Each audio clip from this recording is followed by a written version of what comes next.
Good afternoon. You're feeling hot? I'm feeling hot. I'm not used to the heat. So I'm going to take you with me on my journey from 31 degrees to minus 45 degrees to a different world than you have down here by the Kozhikode beach. When I was around 8 years old, I followed my father on one of his many journeys into the Himalayas. And before I knew it, I was standing on top of a small mountain about 18,000 feet. 18,000 feet is very small in the Himalayas. I don't know how big the mountains in Kerala are. You have any mountains in Kerala that are big? How big? 100 feet? 200 feet? 200? That's not bad. So I was at 18,000 feet when I was 8 years old.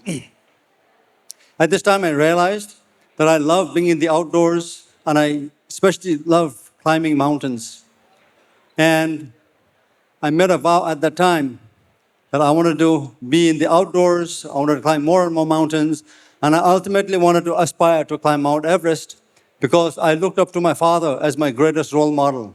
He was my hero, and I wanted to become just like him. This is the famous photograph of my father on the summit of Mount Everest. The first picture on the summit of Mount Everest, taken in 1953. My father, along with Sir Edmund Hillary, became the first humans to reach the highest point on Earth, the summit of Everest. Until then, 18 people died trying to climb this mountain, and none had made it. And it was only a couple of years ago I learned what was not known outside the Buddhist monasteries is that a high Himalayan priest had made a prophecy that a Himalayan Buddhist would be the first to climb Chomolungma. Of course, we Sherpas believe in the figurative. This mountain changed my life forever too, and also the lives of the Sherpa people. One of the worst disasters in the mountain's history occurred in the spring of 1996, where a total of 14 climbers died. 9 climbers died in one single night. It was during this time I learned a lesson in life, death, the value of Buddhism, reconnecting with my Sherpa roots, and most importantly, reconnecting with my father. I even asked my father to pull some strings so I can join an expedition to climb Everest. But he flatly said no. He said he climbed so that we wouldn't have to. He wanted to give us the best education so we can continue our lives in some other careers rather than climbing. Well, I moved back from the US after studying in the US and working for almost 9 years. I moved back to pursue my dream to climb this mountain. And I moved back to my hometown of Darjeeling. How many of you have been to Darjeeling? Good tea. At least if you haven't been there, you've had the tea. Well, this is basically what I see from my bedroom window every morning when it's clear. It's a lot different from what I see from my hotel room over here in Calicut. Well, after living in the US for almost 10 years, I decided to move back. And my father also ran away from his home when he was just 18 years old in 1934 to Darjeeling so he can continue his life to pursue, to climb this mountain. Well, I finally got the opportunity when I received a phone call from a renowned mountaineer and a filmmaker, David Brashears, an American man. And he called me at 2 o'clock in the morning and said, Jamling, because of the time difference in the US, said, Jamling, I want you to join our team as the climbing leader. And they were going to make the IMAX film. Have you ever seen any IMAX movies? The big screen IMAX movies? Well, we made a film on that. And this is thought to be impossible by the Hollywood fraternity and the climbing community, saying it's impossible to make an IMAX movie on the summit of Mount Everest because the cameras are so big. It's a very complicated process. But he wanted to prove them wrong. So I immediately said yes. But before going, I performed some ceremonies, some puja ceremonies, religious ceremonies, to ask the gods to grant us safe passage on the mountain. And one of that was the lighting of 25,000 butter lamps at the great stupa of Bodhanath in Kathmandu. How many of you have been to Kathmandu? Did you go trekking or did you go to gamble? You can see some people have put their hand down already. Well, from Kathmandu, We flew to a place called Lukla. And then from there, you had to walk a minimum of 10 days just to get to the base of Mount Everest. And the base camp of Mount Everest is at 17,600 feet. And it's basically on a big glacier. You cannot build anything permanent on the base camp because everything underneath you is ice and it's constantly moving all the time. No permanent structures can be built at base camp. And the big chunk of ice in between those two mountains you see, that's known as the treacherous Khumbu Icefall. And the Icefall is basically a huge river of ice boulders that move constantly each and every day. It moves almost several feet every day. You don't see it with your naked eye, but it's constantly moving.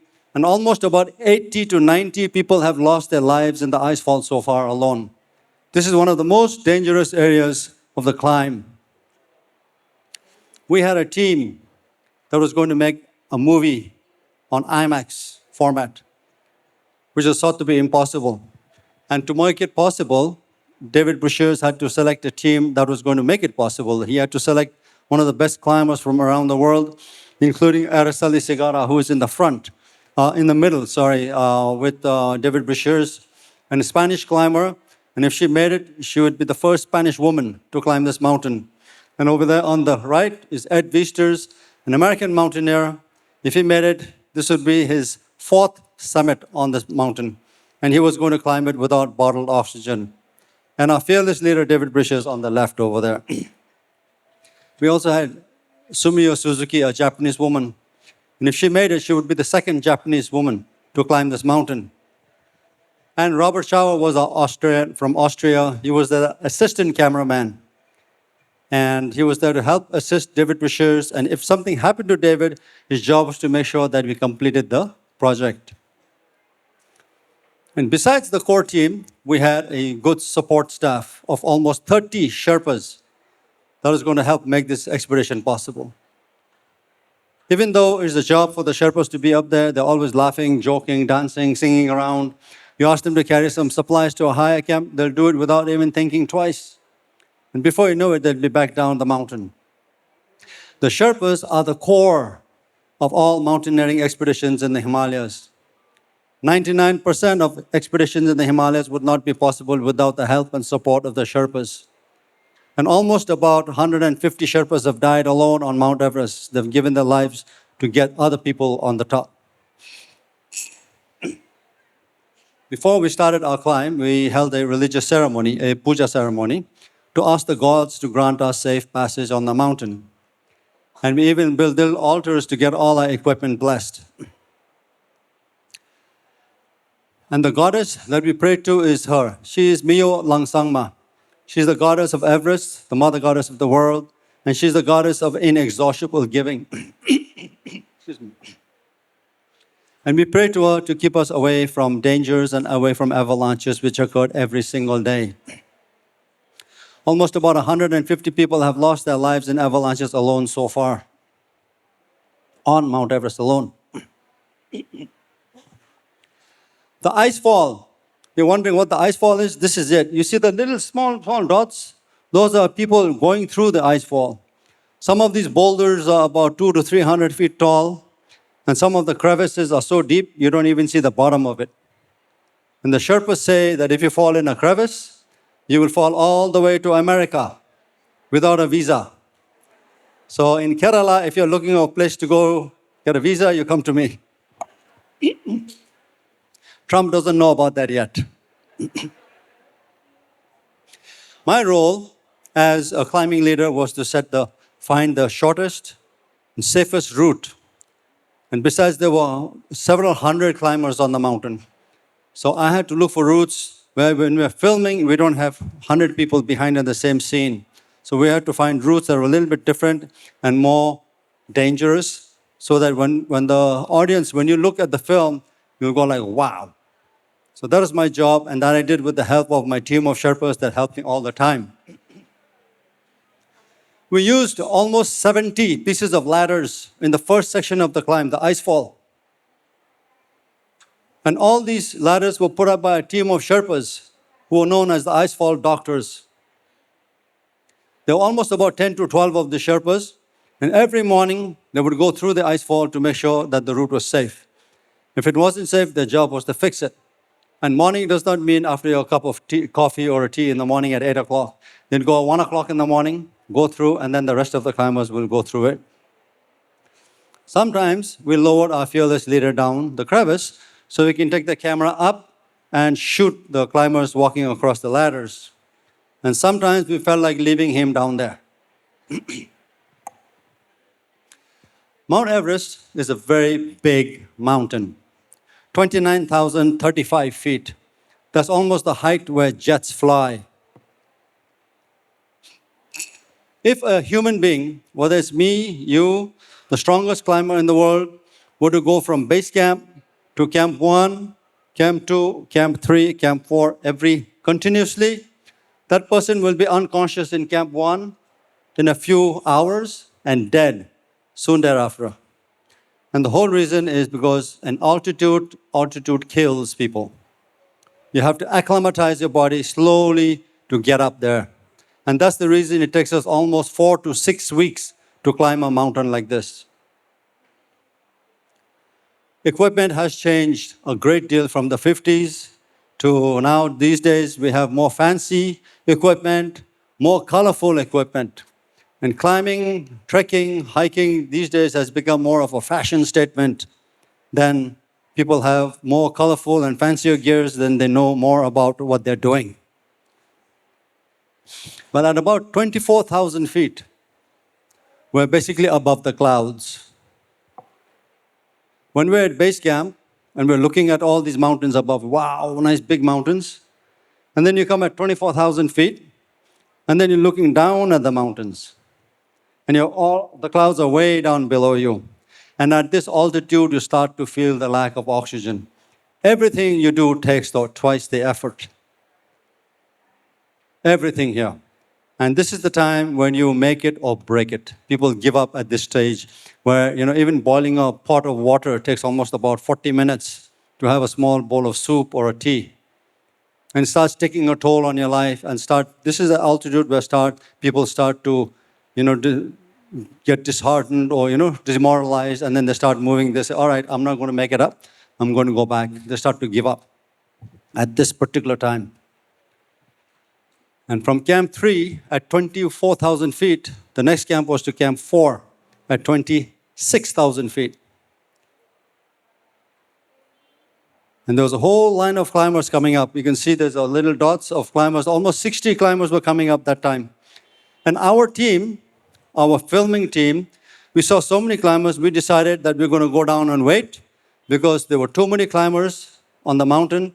There were a lot of inexperienced climbers. And besides, we did not feel safe and good for the filming purposes as well. So we decided we're going to go down to camp 2 and wait until these people went up and came back down. Well, that was then. This is just last year, last April, almost about 350 people going up the same line up there. Maybe this was during Modi's demonetization time. They heard there was an ATM up there somewhere. It's a long line. And one of the first incidences that occurred during this climb was when a Taiwanese climber, whose name was Chen Yunan, he went to relieve himself in camp 3, and he slipped and fell in a crevice and fell almost 60 feet deep. By then, his team members had already left to go higher up, and there was nobody to support him. So our Sherpas were still there packing up to come down. So they went and rescued this man. They brought him out of the crevice and thus started to walk him down. And when we reached about halfway down, he died. So the Sherpas left his body there and came down because we believe when a person dies an untimely death, the soul is not at rest, and it's a bad omen to touch the spirited body before going on a climb. So Ed Visters, David Brishers, and some of our other members had to retrieve this dead Taiwanese climber, which is not something people appreciate doing before going on a big climb like this. Well, on the 10th of May, 1996, 9 climbers lost their lives in one single night because of the storm high up on the mountain. And the very next morning, we organized a big rescue to get everybody. There were still about 24 people that were stranded high up on the mountain. So we got a rescue team together to go up to the mountain to the high camp to bring all the climbers down, including Beck Weathers. I don't know if you've heard of this name. He was the American climber that was left for dead at the high camp. Because they saw him just lying there, the teammates thought he had died, so they left him there. And 24 hours later, he miraculously opened his opened his eyes, and then started crawling towards his tent. And we had to literally carry him down the mountain because his whole body was frozen, legs, hands, face. And they had to amputate his nose, fingers, toes. And we finally got him down. And then the next day, we organized another rescue to bring everybody off the mountain, including the dead Taiwanese climber who's wrapped in the sleeping bag over there.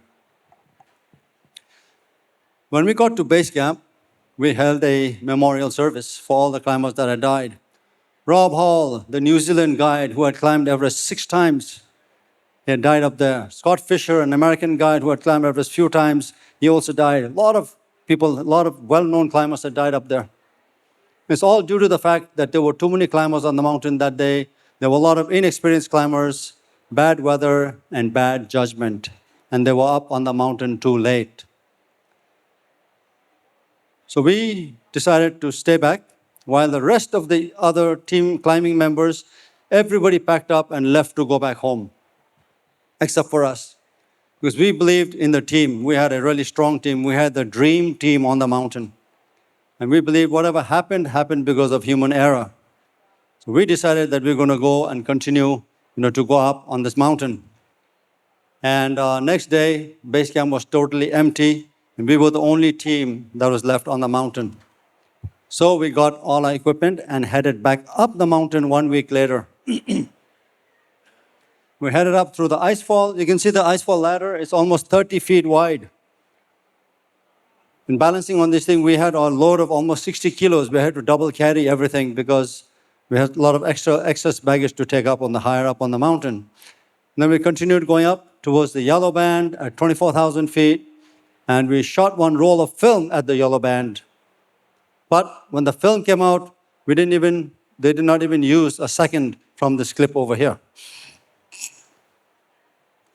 In 1953, when my father and Edmund Hillary arrived at the South Col.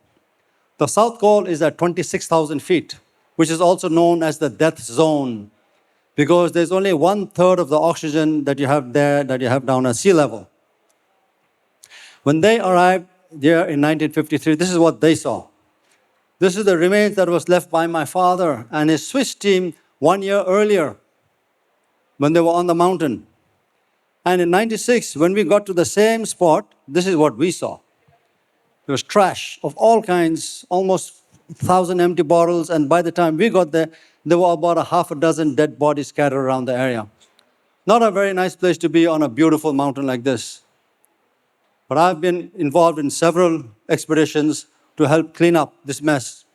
And we've been able to bring down several tons of rubbish and almost 1,000 bottles of oxygen to keep it clean.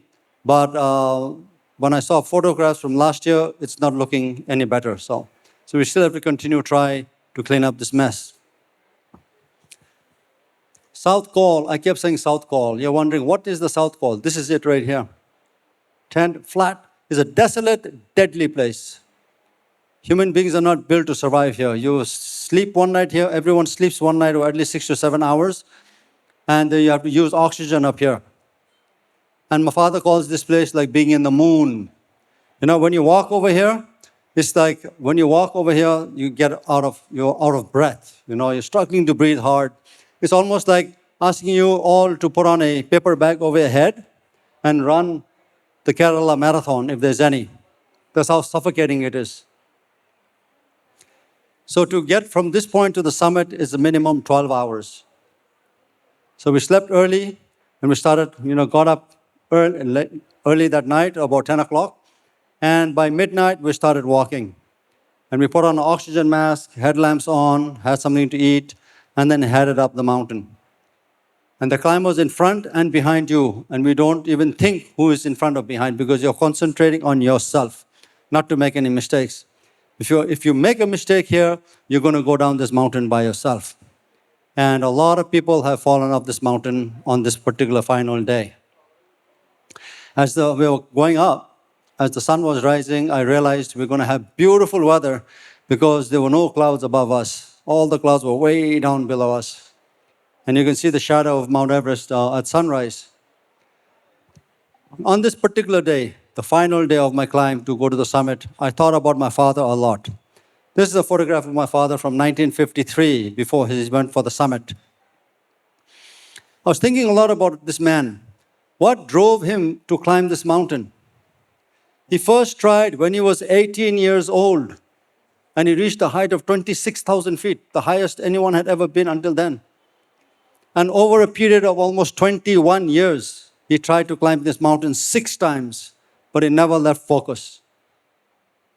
21 years, he's never left focus. He's continued tried. 6 attempts he made to climb this mountain. 4 times from the north side and twice from the south. And just 1 year earlier, in 1952, he was with the Swiss. And at that time, he and his climbing partner, Raymond Lambert, they were just 450 meters from the summit. They could literally see the summit. They could literally taste the summit. But they had some issues with the oxygen, and they felt it was not safe. So they decided to come back down. If they wanted, they could have made it to the summit with no problem at all. But they probably would not have made it back down alive. Knowing when to turn around is very important. It's not only in the mountains, but in your daily life, in your daily professional life, learn to turn around, because you can always regroup and go back stronger. And that's what my father did. He came back down. And the following year, he had a chance to climb with the British. And that is when he got good weather. Everything was in his favor. And he made it to the summit with Edmund Hillary in 1953. As we were going up, at this place, this is known as the balcony. And the balcony is at about 27,500 feet. Back then, they had to sleep one night here. My father and Hillary put up a tent up here and slept one night. Now you can imagine 2 lonely souls, tall guys, sleeping in one small ledge, narrow ledge, not talking to each other. Like, as a husband and wife, you get in a fight. And next day, they're going to go and create history. And it just goes to show you that, and my father hardly spoke any English. Hillary did not speak in Nepali or Sherpa or Hindi to communicate with my father. But it just goes to show you that, no matter what ethnic background you're from, what geographic location you come from, as long as you have the right passion and you have the right motivation and you work together as a team, you can accomplish anything. And this was proven by these 2 gentlemen 73 years ago. But when we got here, we don't sleep here. When we got here, our fearless leader had set up the IMAX camera. And Araceli and myself, we finally got here. Really tired, sucking in oxygen. And he said, okay, Araceli and Jamling, I want you to go back down 50 feet, turn around and walk up again. I want to get you shot with the makalu in the background. And so really nice. This is how the directors do, I don't know, a lot of directors here maybe. So we went down, and he said, please do not walk on the ridge. I do not want any footprints there. So we went around, turned around, and we actually had slates with a talk, action, and then we started walking up. We got about halfway up, and he said, cut. Go back and do it again, because I could not see Jamling's face. So we had to go around, turn around, and then we did it again. And I'm glad we did, because this is the shot that he was looking for the whole time. And you can see people had no business. And you can see people had no business going on the ridge, because if you fell on that other side, you're going down 8,000 feet straight into Tibet without a visa again. So, Tibet, the higher you go, the slower you get.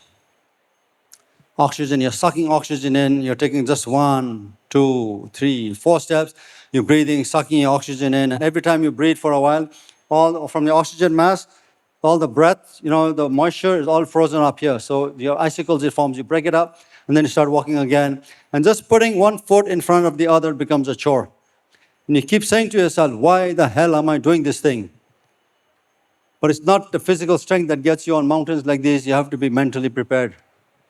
Because if you're not mentally prepared, you will not even get through the first section of the climb, which is the Icefall.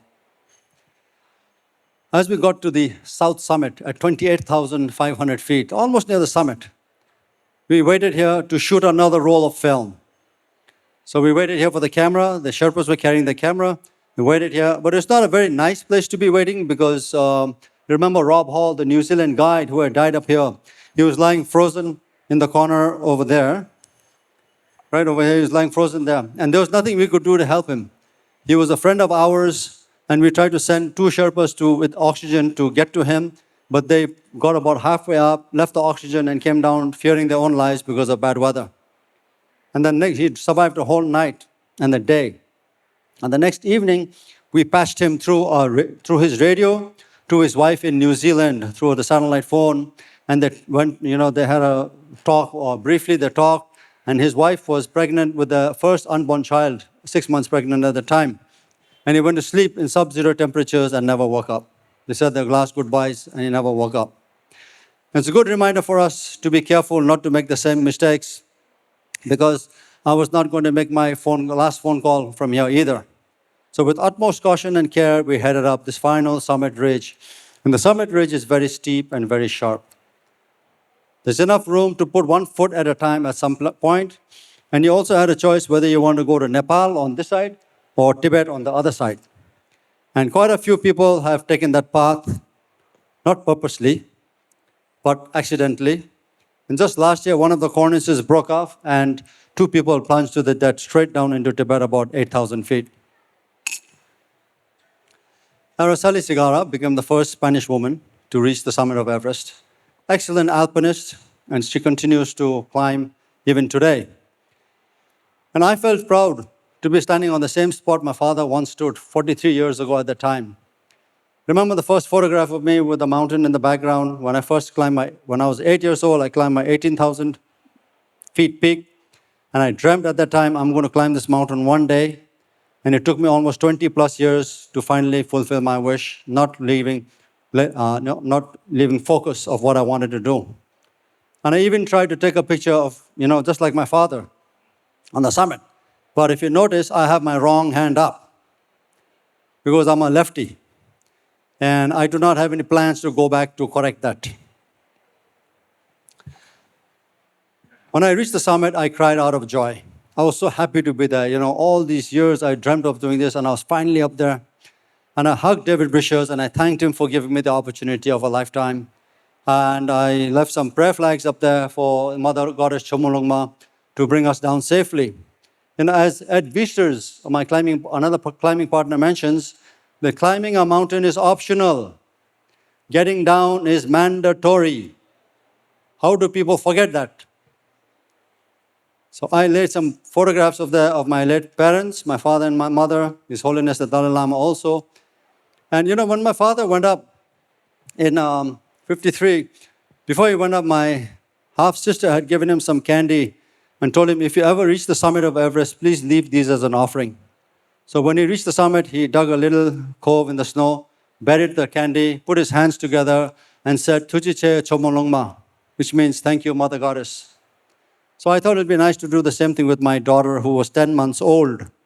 So I left a little rattle elephant, the kada playing thing the kids have. So I left that up there, but the only difference was she didn't give it to me. I had to take it from her. So I left that there. And when you're married, and when you reach your destination, you're supposed to call your spouse, right? Right thing to do.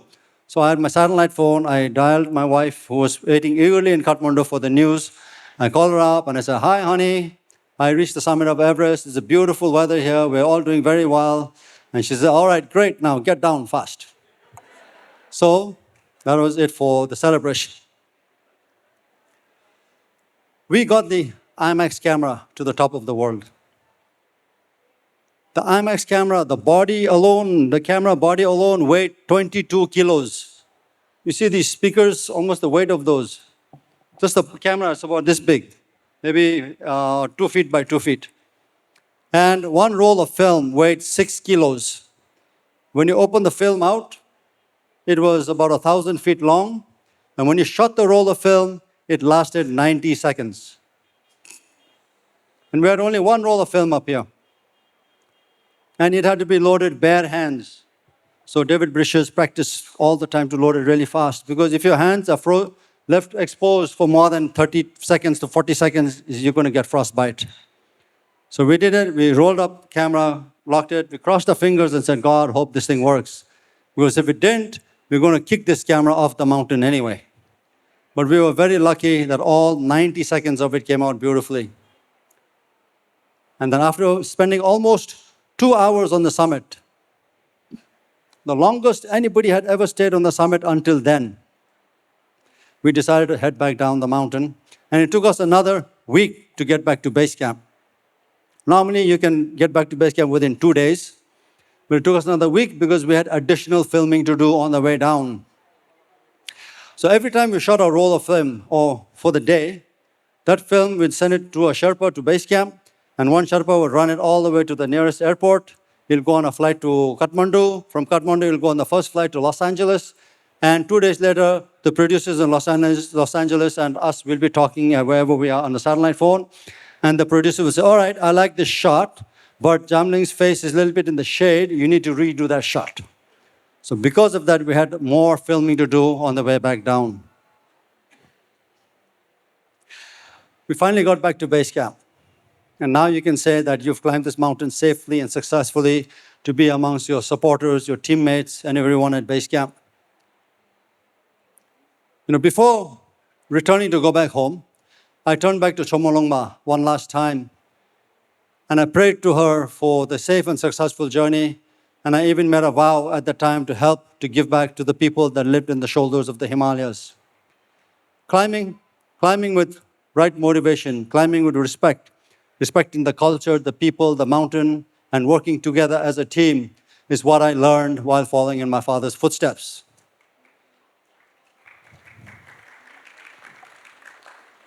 Up there, above the clouds, I touched my father's soul.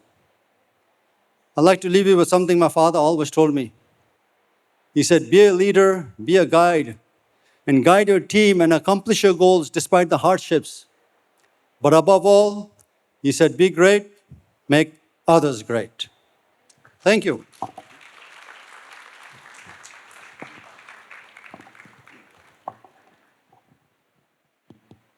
Wonderful. That was like really very inspiring. I don't know what to say after this. I mean, I've said everything. And those fantastic, photographs as well. But I'm wondering, what is it about Sherpas that they can do this? Because without the Sherpas, nobody can summit that. Well, the mountains have been there for millions of years. Sherpas have lived in the Himalayas for hundreds of years. And Sherpas never even thought about climbing mountains because mountains are sacred. They have no business going and climbing mountains. They'll say, why you want to go and climb a mountain and risk your life? But it was until early 1900s when explorers, mostly the British explorers, came to Tibet to try to climb Mount Everest and other mountains in India and Nepal, that they needed people to help. They needed somebody to carry stuff. Horses couldn't go above 14,000 feet. The yaks, the animals that live higher they can go up to 19,000 feet. But above that, in the ice conditions, in the mountain terrain, they needed human beings to carry. So immediately, it was logic that, we take the locals, maybe. And it proved that the locals were the Sherpas who lived there. And it proved that the Sherpas could actually carry supplies and without any issues with the altitude. And that was the trend that started in the early 20s and 30s. And, then it developed now to what it is. But is there a difference in the height at which, non-Sherpas and Sherpas get sick? What? Like when I went to Ladakh, which isn't that high, you get altitude sickness, right? So is there, non-Sherpas and Sherpas, there's a difference in the height at which they get sick? Yeah, I think so. Non-Sherpas usually, Sherpas are used to the altitude. So they normally don't need oxygen until 26,000 feet. I don't need oxygen up to 26,000 feet. I'm fine. I can, But non-Sherpas, everybody's looking at me. Like, you guys, especially from the sea level, you probably start using oxygen at about 16,000 feet or 18,000 feet. It depends. And I think the whole reason is because Sherpas have lived in the Himalayas for almost 500 years. So we are, used to the altitude. For generations, we've adapted to the altitude. And our blood carries more oxygen, than other human beings. It's even believed that, Sherpas have slightly bigger lungs than other humans. Oh, okay. So, I mean, there are so many, constantly there are treks to the to Everest. And like you said, I mean, people have said it's almost like a traffic jam up there. So are there, it doesn't make any sense now if everybody is going up there and the trash and everything. So what's being done about that? As long as there's the highest mountain, people will always go.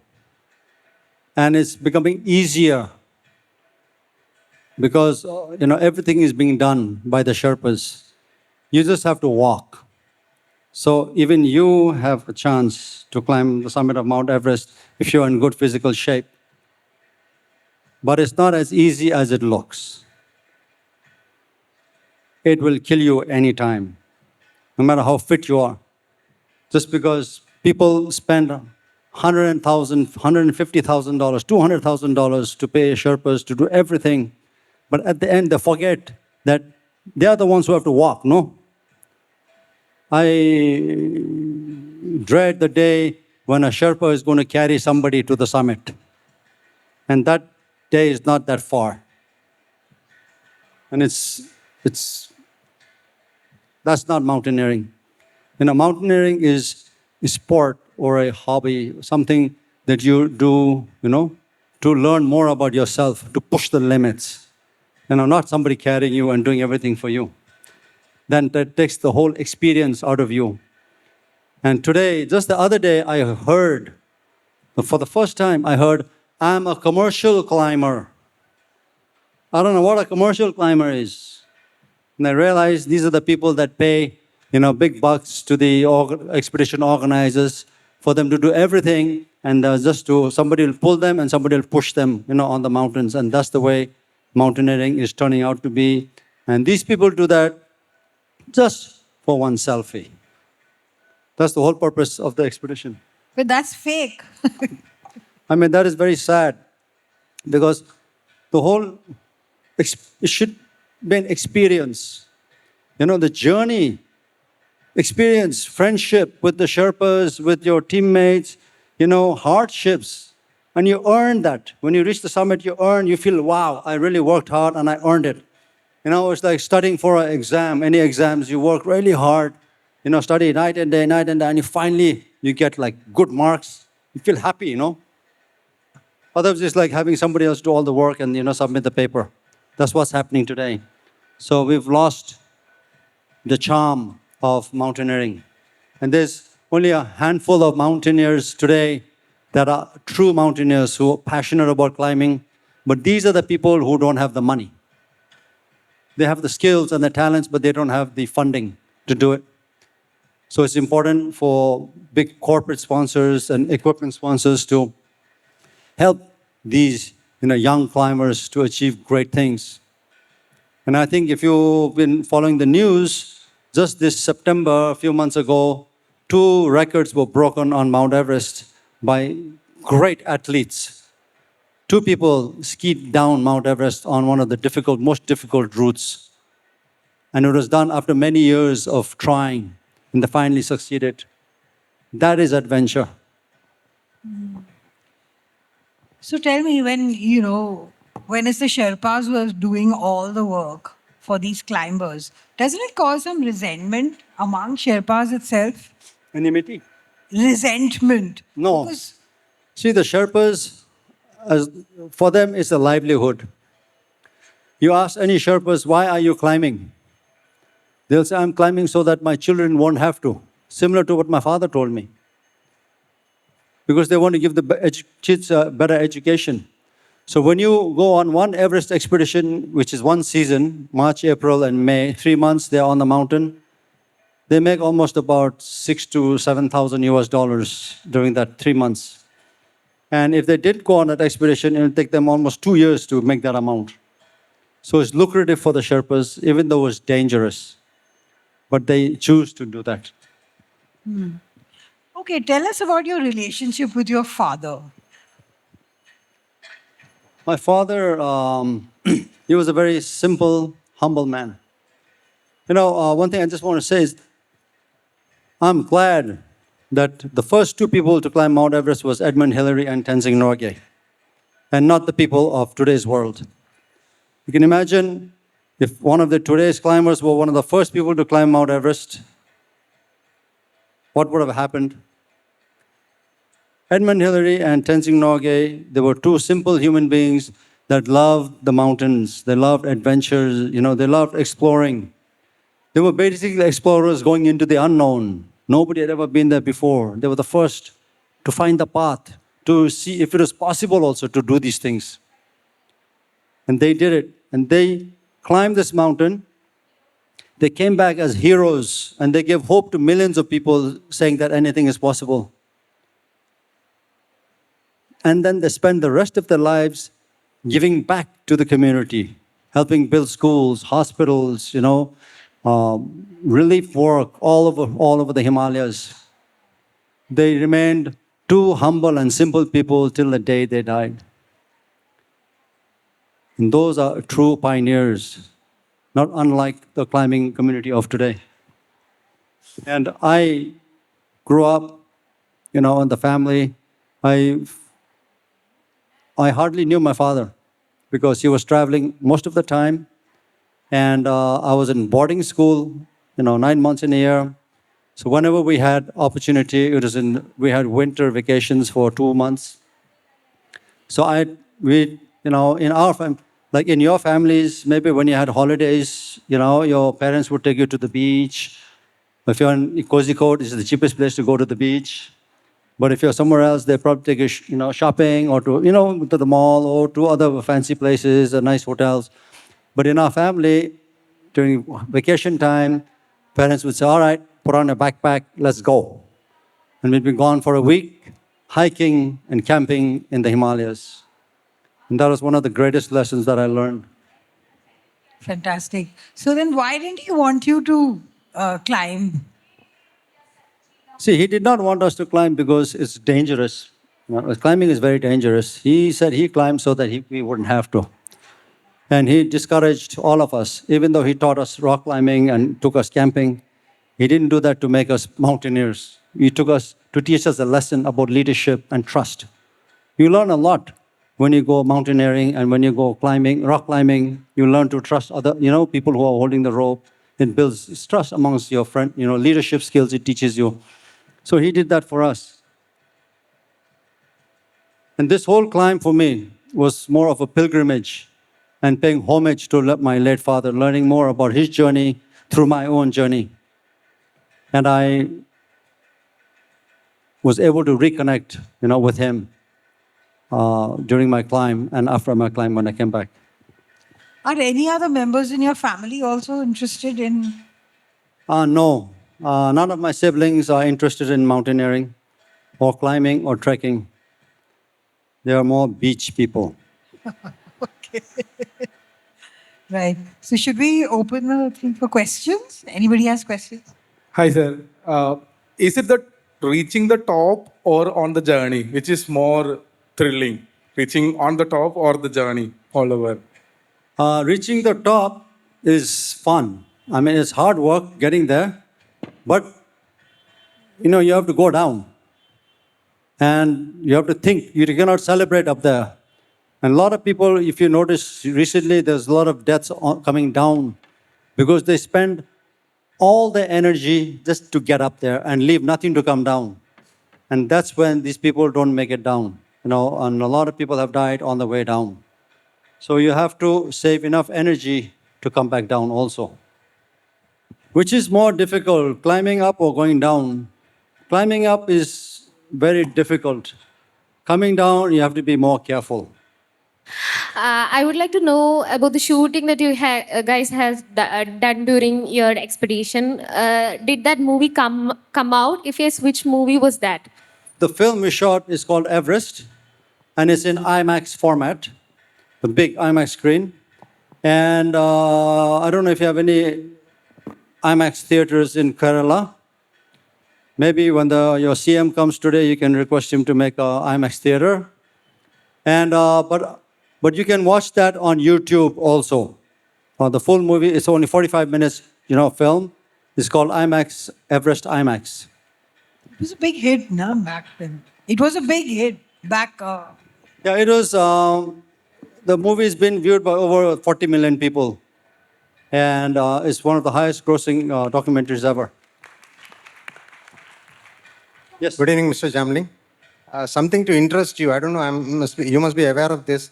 This in Khumbu Lodge at Namche Bazaar. There's a whole wall dedicated to your 1996 expedition. There's iconic photograph which was in the balcony that was there with David Brescher's note. So I was fortunate enough to see that. Oh, okay. Yes, it's the Khumbu Lodge. Yeah, Khumbu it is Lodge, there, yeah.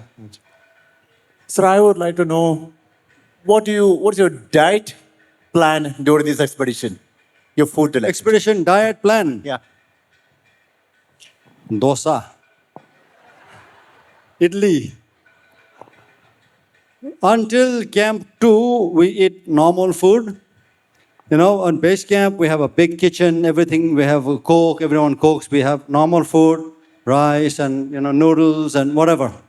Americans eat whatever, pizza, pasta, and everyone, you can eat a normal food. And when you go to Camp 2, we have a smaller kitchen and a cook also in Camp 2. So until Camp 2, you're okay with comfortable, normal food. So if your climber from Kerala comes, you'll be eating whatever you eat over here, up there, you can take also.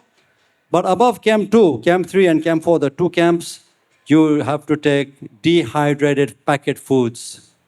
So everything is packet food. You just dip it in the water, boil it and eat out of the packet.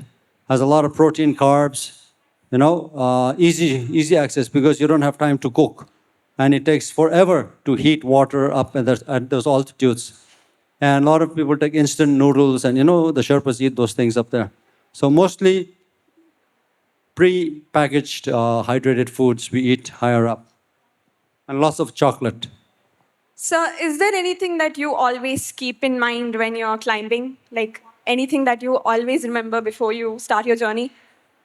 I always, whenever you're climbing, you always have to say, one more step. One more step is my mantra. Because one step at a time, you're going to get there. Before you know it, you just think 1 foot in front, 1 foot in front. No, you'll get there. So my question is, when you climbed, it was more of a commercial kind of a thing. You were doing it for a film. But when your father climbed, it was just with one person, and so it might have been a more personal experience for him. Do you think it would have been different if you also had gone on a personal level rather than in a film setup?